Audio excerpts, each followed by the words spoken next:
We want to bring in now Dr. Tom Sutton, Professor Emeritus at Baldwin-Wallace University. Want to get some more insight on how this uncertainty is impacting us here at home. As Amaya mentioned there, and Tom, thank you for being here. We always appreciate seeing you, yes, and appreciate your insight here.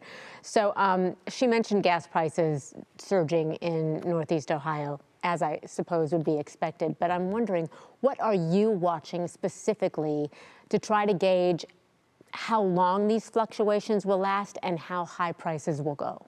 Well, I think we've seen some adjustment in the oil industry since all of this started a few months ago, so that the increases are sudden, but I don't think they're going to be quite as extreme. There's more of a band within which that's going to happen over the foreseeable future. I don't see this going away anytime soon, but I do think that part of what may have sparked Iran's attacks and then the U.S. counterattacks was the funeral for Khamenei that took a few weeks. It's actually not over yet. There's still the burial to happen today or tomorrow. And there was a lot of public sentiment against the United States that was whipped up, and then they had the attacks. So I think there's some sequence there that is a one-off, if you will. And so we may then see back to the table negotiations. It's really not in either party's interest to continue this bombing back and forth because it doesn't get either of them anywhere. At the end of the day, it's all going to be about the shipping through the Strait of Hormuz. So you mentioned the funeral. I think it's notable to point out that Iran's supreme leader has not made a public appearance, as I understand it, at his father's funeral. What message does that send, not just to the people of Iran, but to the rest of the world? Well, I think it's very simple. He knows that he's a target, and his father was the target and was hit, and so were many of the other top officials, including some of the early negotiators. And the current negotiators know that they are probably targets as well by the United States and Israel.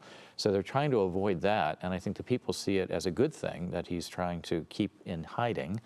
And as for the rest of the world, they know that really this is this fight between the U.S., Israel, and Iran. And until that gets resolved, they're all just kind of staying back and making do with what they need to do to get the energy sources that they need for their economies. Okay, so I've heard several conversations of people saying, what is stopping the U.S. from just going in and taking control of the Straits of Hormuz? It's a great question. First of all, the Strait of Hormuz is Iranian territory, right, and so you'd be invading. It would require some kind of a land presence, and I think the United States is trying to avoid that. They could continue bombing, but the bottom line is that you'll continue to have the attacks by Iran in response, and the attacks will be on the very same ships that we are trying to protect. So taking the strait is not a guarantee of any kind that it's going to protect those ships. Wow. All right.